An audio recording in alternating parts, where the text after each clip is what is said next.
General নলেজের অত্যন্ত গুরুত্বপূর্ণ তথ্য নিয়ে চলে এসেছি। চলো আমরা তথ্যগুলি জেনে নিই।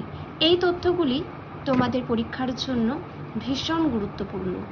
দেখো, প্রথম প্রশ্ন, বৈদিক সাহিত্য কোন সময় রচিত হয়? মনে রাখবে 1500 থেকে 1000 খ্রিস্টপূর্বাব্দে রচনা হয়।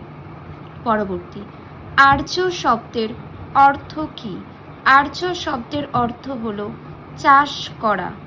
নেক্সট, প্রথম কোন ইউরোপীয় ব্যক্তি আর্যকে একটি জাতি এবং ভাষাতত্ত্বের ভিত্তিতে ব্যাখ্যা করেন? দেখে নাও উত্তরটি তোমরা, অপশন সি। পরবর্তী, বৈদিক আর্যদের প্রধান খাদ্য কি ছিল? দেখে নাও, দুধ এবং দুগ্ধজাত দ্রব্য।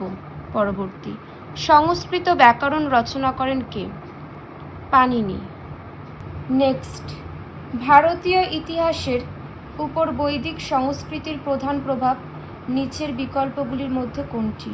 দেখে নাও, বর্ণ বৈষম্য, প্রথাকেন্দ্রিক অনমনীয় মনোভাব।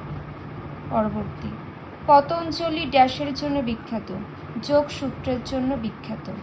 নেক্সট, ঋগ্বেদে সর্বাপেক্ষা স্পষ্ট দৈবিক চরিত্রটি কে? ইন্দ্র। নেক্সট, ঋগ্বেদে ঈশ্বর বরুণ হলেন মহাজাগতিক শৃঙ্খলার রক্ষক। নেক্সট, নিভি পরিধান এবং অধিবাস এগুলি হল আর্যদের বিভিন্ন প্রকার পরিধেয়। নেক্সট, আর্য বলতে ভাষা গোষ্ঠীকে বোঝায়, অন্য অর্থে কৃষি। পরবর্তী প্রশ্ন দেখে নাও, ভারতের জাতীয় প্রতীকে ব্যবহৃত সত্যমেব জয়তে কোথা থেকে এটি নেওয়া হয়েছে? মুন্ডক উপনিষদ থেকে। নেক্সট, উপনিষদগুলির বিষয়বস্তু হল দর্শন। পরবর্তী, যোগ দর্শনের ব্যাখ্যা দেন পতঞ্জলি। নেক্সট, পৌরাণিক মহান বিধানদাতা ছিলেন মনু। পরবর্তী প্রশ্ন, গোত্র শব্দটি প্রথম পাওয়া যায় ঋগ্বেদ থেকে। নেক্সট, নিচের কোনটি নাস্তিক এবং আস্তিক তত্ত্বের মধ্যে প্রধান অন্তর? মনে রাখবে, নাস্তিক এবং আস্তিক তত্ত্বের মধ্যে প্রধান অন্তর ঈশ্বরের উপস্থিতিতে বিশ্বাস। নেক্সট, ন্যায় দর্শন প্রচার করেন গৌতম। পরের প্রশ্ন, অষ্টাধ্যায়ী রচনা করেন কে? দেখে নাও, পাণিনি। নেক্সট, 19টা দেখে নাও। পরবর্তী প্রশ্ন 20টা, মনুস্মৃতিতে মূলত কোন বিষয়ে আলোচনা করা হয়েছে? আইন। পরবর্তী, আর্য কথাটির আক্ষরিক অর্থ কি? মহান। নেক্সট, গায়ত্রী মন্ত্র কে রচনা করেন? বিশ্বামিত্র। পরবর্তী, ন্যায়সূত্রের লেখক কে? গৌতম।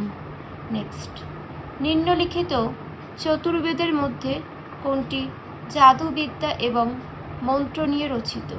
অথর্ববেদ। পরবর্তী প্রশ্ন, আদি বৈদিক যুগে আর্যদের ধর্মবিশ্বাস ছিল প্রধানত প্রকৃতি পূজা এবং যজ্ঞ। পরেরটি, রাভি বা ইরাবতী নদী ঋগ্বেদে কি নামে খ্যাত? দেখে নাও উত্তরটি। পরবর্তী, ঋগ্বৈদিক যুগের কোন উপজাতির রাজা 10 রাজার বিরুদ্ধে যুদ্ধ করেছিলেন? সুদাস। নেক্সট, পরবর্তী প্রশ্ন, উপনিষদগুলি সংকলিত হয়েছিল মোটামুটি খ্রিস্টপূর্ব 800 অব্দে। পরের প্রশ্ন, নিম্নলিখিত কোন উপজাতি সমিতি উপজাতি প্রধান নির্বাচনে অংশগ্রহণ করত? সমিতি। পরের প্রশ্ন দেখে নাও, 31টা। নেক্সট, নিম্নলিখিত কোন প্রাচীন গ্রন্থে প্রথম 4টি বর্ণে বিভক্ত সমাজের উল্লেখ পাওয়া যায়? ঋগ্বৈদিক সংহিতার পুরুষ শক্তি। নেক্সট, নিচের গ্রন্থগুলির মধ্যে কোনটিতে গায়ত্রী মন্ত্র অন্তর্ভুক্ত রয়েছে? ঋগ্বেদে। পরবর্তী প্রশ্ন, কোনটি প্রাচীনতম বেদ? ঋগ্বেদ। নেক্সট, ভারতের রাষ্ট্রীয় প্রতীকের নিচে খোদিত বাণী সত্যমেব জয়তে কোথা থেকে গৃহীত হয়েছে? মুন্ডক উপনিষদ থেকে। পরবর্তী প্রশ্ন, ঋগ্বেদে নিম্নলিখিত কোন নদীটির উল্লেখ নেই? দেখে নাও, পেরিয়ার। আর উল্লেখ রয়েছে যেগুলি সিন্ধু, সরস্বতী, যমুনা। নেক্সট, গায়ত্রী মন্ত্র কে রচনা করেন? বিশ্বামিত্র।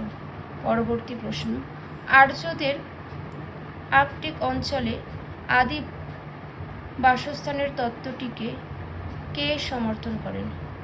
বিজি তিলক। যে তথ্যগুলি আলোচনা করে দিলাম জেনারেল নলেজের, প্রত্যেকটাই ভীষণ গুরুত্বপূর্ণ। তোমরা পারলে এগুলো নিজেদের খাতায় লিখে রাখবে। আর কারোর কোনো মন্তব্য থাকলে কমেন্টের মধ্য দিয়ে অবশ্যই জানিও। এখানে শেষ করছি।